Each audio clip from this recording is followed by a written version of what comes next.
हमें ये तो मालूम है ना गुडविल किसको कहते हैं? The name and fame of a firm in the market is called as क्या बेटा? गुडविल। Am I right?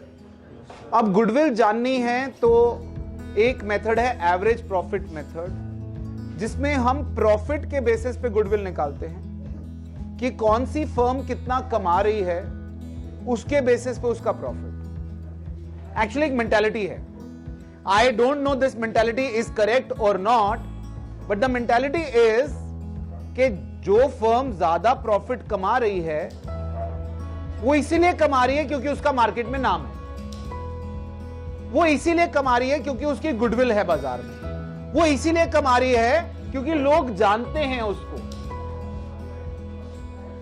और जिस फर्म का गुडविल अच्छी है वो प्रॉफिट अच्छा कमा रही है, जिस फर्म की गुडविल अच्छी है वो प्रॉफिट अच्छा कमा रही है, ये माना जाता है। ये जनरल एक हमारी जिसे कहते हैं मन की बात है कि भाई हम ज्यादा प्रॉफिट मींस ज्यादा नेम इन द मार्केट। तो प्रॉफिट से कोरिलेट किया है किसको? गुडविल को। मगर प्रॉफिट कौन सा?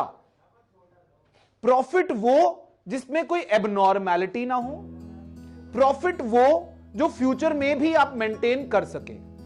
जो प्रॉफिट फ्यूचर में मेंटेन नहीं कर सकते उससे आप गुडविल नहीं कैलकुलेट करेंगे, क्योंकि गुडविल आपकी जो कैलकुलेट होगी वो फ्यूचर में रहने वाली है, वो गुडविल फ्यूचर के लिए कैलकुलेट हो रही है। वो वैल्यू जो निकल के आएगी उसको आप बैलेंस शीट में अगर आप लिखते हैं तो वो गुडविल बैलेंस शीट में आने वाले सालों में रहेगी।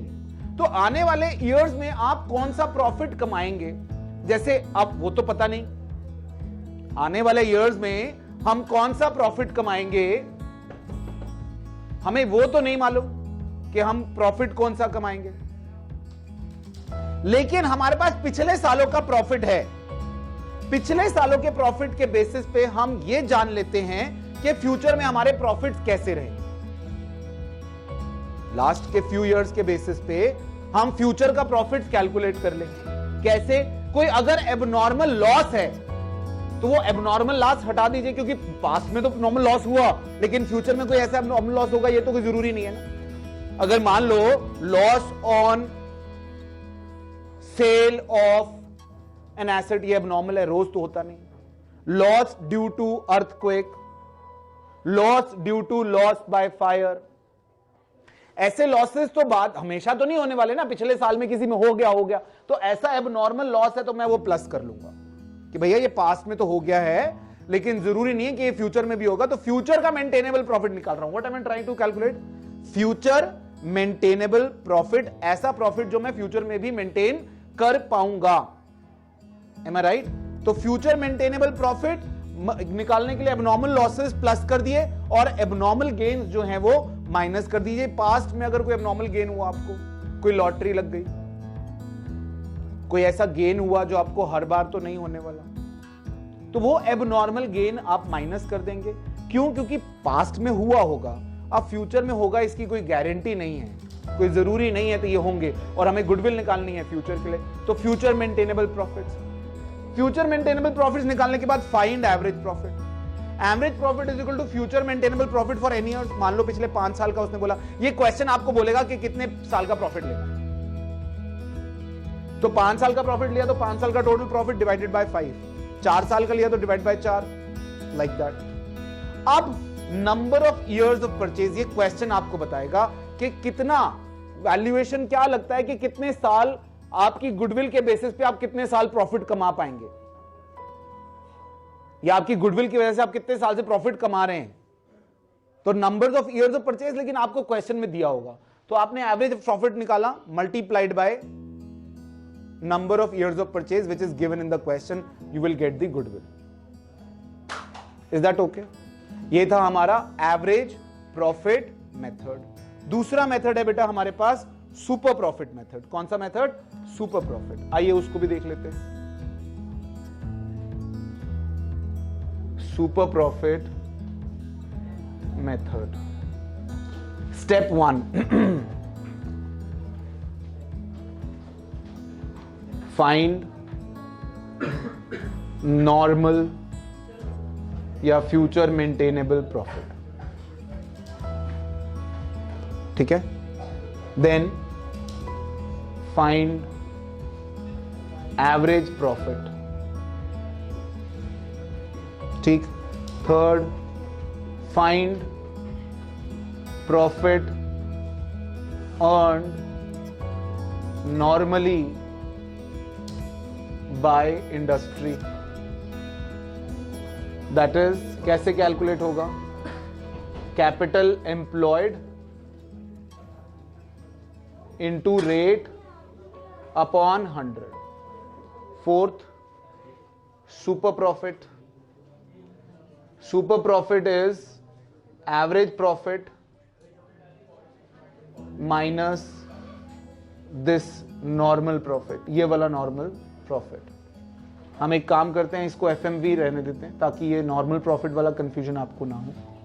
Then fifth, goodwill is equal to super profit into number of years of purchase.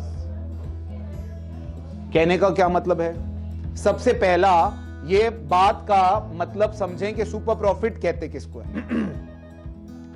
Super का मतलब होता है बेटा हिंदी में इसके ऊपर, इसके अबव, ओवर एंड अबव को सुपर बोलते हैं। क्या बोलते हैं? सुपर। आप जिस इंडस्ट्री में काम कर रहे हो उस इंडस्ट्री में नॉर्मली एक फर्म कितना काम प्रॉफिट कमाती है और आप कितना प्रॉफिट कमाते हो, ये दोनों का डिफरेंस जो होता है that is called super profit. हमने क्या किया, हमने पहले आपका एफएमपी निकाला अपनी फर्म का, उसका एवरेज एफएमपी निकाल लिया। पिछले 5 साल का क्वेश्चन में दिया रहेगा कि पिछले 5 साल का एवरेज प्रॉफिट निकाल लो। हमने पहले एफएमपी निकाला नॉर्मल, और फिर एबनॉर्मलिटी हटा के, यानी abnormal losses plus abnormal gains minus, फिर उसका एवरेज निकाला। पता चला कि साहब हम एवरेजली ये कमाते हैं, मान लीजिए एवरेज आ गया 1 लाख रुपए। तो ये पता चला साहब पिछले 5 साल से एवरेजली हमारी फर्म जो है वो 1 लाख रुपए साल का कमाती है। फिर हमने निकाला कि आप ही की तरह जो फर्म है, जो इंडस्ट्री में रेट चल रहा है, वो कितना कमाती है। मान लीजिए कैपिटल एम्प्लॉयड के हिसाब से हमने रेट अपॉन 100 जो क्वेश्चन में दिया रहेगा, हमने निकाला कि साहब नॉर्मली एक फर्म 80,000 कमाती है। जितना पैसा आपने लगाया है उतना ही पैसा उन्होंने भी लगाया है, लेकिन आप जो है 1 साल में 1 लाख कमाते हैं और एवरेजली वो फर्म जो है 80,000 कमाती है। वो मेरा मतलब है नॉर्मली हर फर्म कितना कमाती है? 80,000। तो आप ओवर एंड अबव कितना कमाते हो?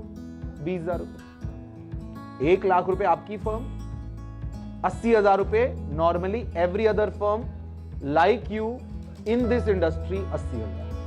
तो आप 1 लाख और वो 80,000, तो आपका सुपर प्रॉफिट कितना हो गया? 20,000। गुडविल कैसे निकालोगे? Goodwill is equal to super profit multiplied by number of years of purchase. ये भी क्वेश्चन में दिया होगा। इसमें क्या था? एवरेज प्रॉफिट, इसमें सुपर प्रॉफिट, लेकिन number of years of purchase वही रहेगा, उससे आप गुडविल निकाल लो। Is that okay? Got it और नॉट? पक्का?